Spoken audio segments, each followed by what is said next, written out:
Well, good morning everybody. My name's Birse and I'm a Health and Safety Assessment Manager in Wellington City. When I was working in the projects in the slides I'm going to present, I was an assessment inspector and an accident investigator. So I'll start. Okay. So I'll talk a little bit about, to become a competent person you need two things. You need some training and experience. When we're going out on sites, quite often you'll see someone with some training, but they might not have experience for the environment they're working in. And they may not also understand the capability of the machine they're using, and they get into all sorts of situations where things become uncontrollable. You'll see examples of where people got out of their level of competency, and the last part of the presentation is a quick hitch incident that was an absolute horror show that led to quite a major change in the development of a quick hitch system. So if you're an employer, you need to make sure that your staff are trained and you've documented that training. You need to make sure that your staff are supervised to a point where they are experienced.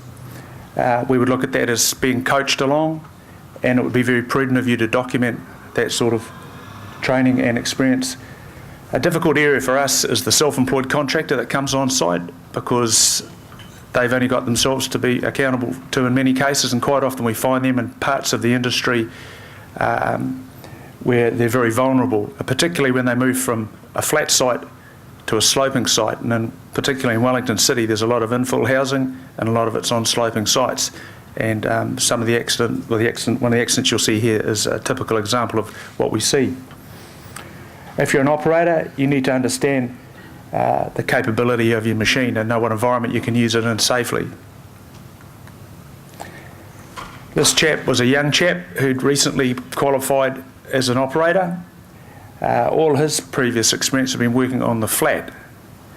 He changed jobs to a contractor that was specialised in infill housing and started operating a new machine.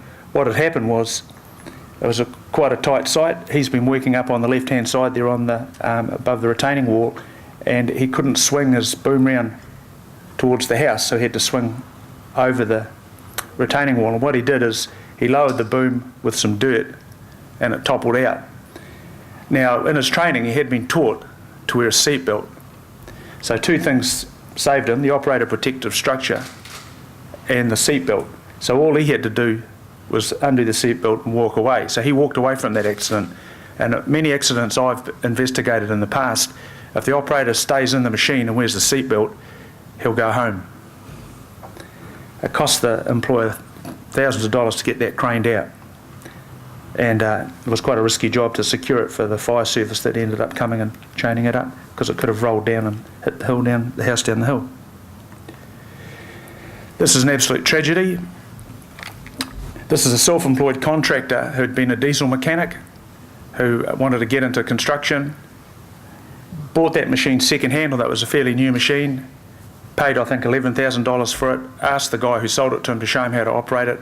I think within 20 minutes he was driving it up onto the trailer, taking it home, and he became a self-employed contractor specialising in infill housing. Prior to that, he'd been driving a little dingo, little mobile wheelbarrow, drilling post holes. He saw an opportunity in the market, bought that machine. Now what's happened here, he's gone onto a sloping site, and you can probably tell what's happened. He's using ramps to get up the stairs. Don't do that if you see that.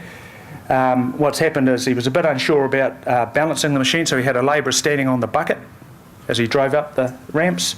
What's happened is the ramp on the left-hand side has slid back, the excavator's slid back, the labourers jumped off, the machine's rotated and turned left. Now, unfortunately for the operator in this machine, he chose to jump out because he wasn't wearing a seatbelt. And basically what happened, he's been caught between the dipper arm and the tree. When we arrived on site, he was lying down here with a sheet over him. So could have been a multiple fatality. Now, he had no experience and he wasn't trained, and he was a self-employed guy who got into the industry.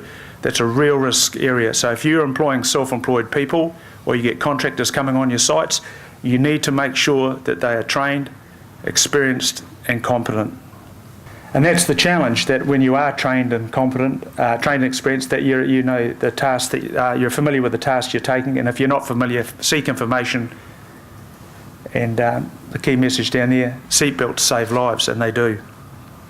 So if you've got employees, make sure they're trained and supervised, document the training, carry out refresher training, and always have an induction program for new staff and onto a site, so you talk about the work that's being done.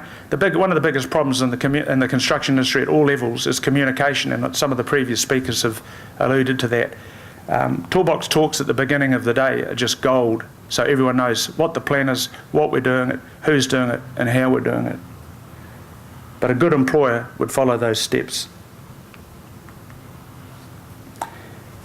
And this is this thing about ownership. We're all in the industry. You've really got to walk the talk and be involved. Two things I'd encourage you to do there. If you see particularly young men and women who are in the industry doing the right thing, you should always take a couple of minutes to go and say, well done. I don't think we do that enough. I know that someone said earlier that young men in particular don't speak up, and they don't. And there's lots of, particularly with the changing culture, immigration into New Zealand, Pacific Islanders in particular, are very reluctant to speak up. But boy, do they warm up if you go and say to them, particularly the people I work with, that you're doing a great job. They shine. And I think that we need to be more proactive in saying, praising good behaviour. But on the flip side of that, if you see unsafe behaviour, you must target it immediately. Be firm and fair, and if you're an employer, you must use the correct reporting and warning procedures so you don't get yourself in trouble later on if you have to take disciplinary action. So this is a fairly typical site that anyone would be working on. They're digging a trench. What the excavator operator's doing, he's digging out a section of earth.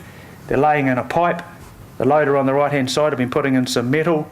A foreman had been using the steel bar in the centre of the photo there to realign the drainage pipe with a laser that was aimed up the pipe. What's happened is the excavator operator had the bucket to the rear of the machine, and he'd just recently taken the bucket off and used the boom to lower the pipe in. He'd swung the boom around to make the connection with the bucket, and he'd done that process, I think, 20 times that day. But on this particular day, at this particular time, he didn't check that the bucket was secure in the quick hitch. Okay? He didn't shake it. And what he did is he swung around and uncrowded it at the same time. He was so good with his aim, he'd line that bucket straight up in front of the trench. When he uncrowded the dipper arm, the bucket fell off and pushed the worker onto a steel bar there. There's a very intense site. To the right you'll see a fence, that's a prison. The guy with the high-vis vest taking notes on the right-hand side is from the prison service, taking notes of us taking notes, talking to the workers. The excavator driver was a cousin of the chap that was the bucket hit. A helicopter had just landed and taken the guy away. You can see the blood trail from the bar, and I'm going to point this out to you so you need to see what happens. The blood trail is running through here. He's climbed out, passed out. All the staff, all his workmates are absolutely traumatised. Life-changing event. We've turned up on site, and that's what we're looking at. We froze the site, checked the machine, hydraulics were checked, everything was working perfectly, the mechanics on the machine perfectly. Investigated the employer, good employer, training documented, machine maintenance documented, there was nothing wrong with that setup. What had happened? A brand new bar, the bucket had fallen, pushed the worker down onto the chisel end of the bar entered his neck through his throat and went into his skull behind his right eye. He's pulled the bar off and staggered off. Remarkably, when I was looking at that, I thought we were looking at a fatality, and I was waiting for the phone call to come back to say this guy's passed away, because that's what you'd expect. That's a massive injury. Remarkably, that guy survived. He lost the colour in one eye, but he's got black and white in one eye and colour in the left eye. Just an amazing recovery. But it was a simple matter of the operator, when he made the connection, you've got the connection point at 1, when it goes through to 2, the bucket had gone too far forward and the wedge tongue had gone on the reverse side of the pin at the attachment point. So we commenced our investigation, went through our normal processes, interviews, found there was nothing wrong with the equipment, the employer was a good employer, everything documented. But what we did, we started reviewing accidents with quick hitches around New Zealand from our database, and we also went to the manufacturer of that bucket, and they did some Australia, New Zealand research, and we started to identify a pattern of failure.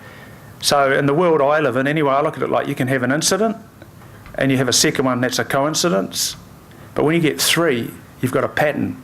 So we identified 5 incidents, and as Catherine said earlier, you know, when you come into contact with a piece of mechanical plant, it's usually a pretty harmful event. The manufacturer also identified there were 4 or 5 incidents that they'd heard of too. So we had a problem.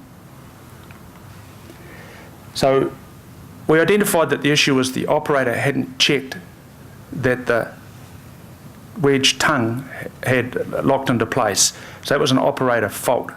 But what we did, we thought, well, given the information that we've got, that there are a pattern of failure in industry, what can we do about it?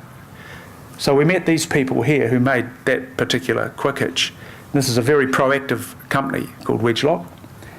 Sat down around the table, said, look, yeah, we've got to do something about this. These incidents are happening. So they took it on board,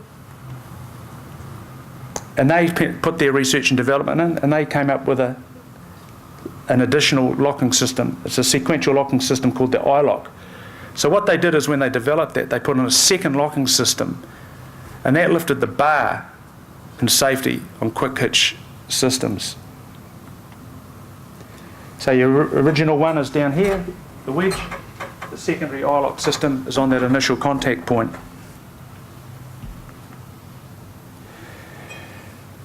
So I know there are a number of quick hitch systems out there because I see them. Most of the issues that we've encountered are people who use the pin as the secondary device, and they're not installing it.